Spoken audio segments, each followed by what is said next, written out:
Non-veg healthy కాబట్టి vegan these days. We are becoming vegan these days. vegan అంటే ఏంటి? అంటే జంతు ప్రాణ హింస చేయకుండా సెలబ్రిటీస్ అదే కదా చేస్తున్నారు. ఆ చెట్టుకి ప్రాణం లేదా? అది నేను తినేసి వెజ్జా? మనకి తెలిసి ఒక జంతువుని చంపడం చాలా తప్పు. అండ్ నువ్వేం చెప్పావు పెళ్లికి ముందు? పెళ్ళైన తర్వాత నాన్ వెజ్ మానేస్తుందని చెప్పావు కదా. మరి ఇప్పుడేంటి ఈమె ఎలా ఉంది, ఆమె ఎలా ఉంది, ఈ బఫే ఉంది, ఈ హైదరాబాద్ వచ్చినప్పటి నుంచి ఇలాగే తయారైంది. హైదరాబాద్ లో వెజ్ కూడా తింటారా? తప్పైంది. Non veg non veg non veg ఎక్కడికి వెళ్ళినా బిర్యానీ తందూరి ఆ స్మెల్ కే నాకు కూడా పడైపోతుంది.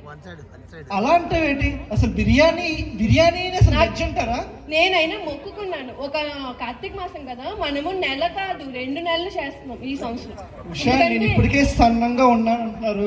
నాన్ వెజ్ తినకపోతే ఇంకా పొలలో అవుతాను. ఇప్పుడు మీరు రైల్వేలో వర్క్ చేయాలి కదా, వర్క్ చేయాలంటే చాలా స్లిమ్ అండ్ ఫిట్ గా ఉండాలి కదా. నాన్ వెజ్ తింటే వెళ్ళి పడుకుని పోతాం. అందుకనే వద్దు. ఇప్పటి నుంచి కార్తీక మాసం 2 వీక్స్ చేస్తున్నాం, సారీ 2 మంత్స్ చేస్తున్నాము. No non veg. అండ్ నేనే ఇంట్లో వండుతా. No outside food also. That's it. And that's it. And I'm the head of the family and I'm telling it and it's done. No more arguments. Because you love me, right? Govinda, నువ్వే నన్ను కాపాడాలి.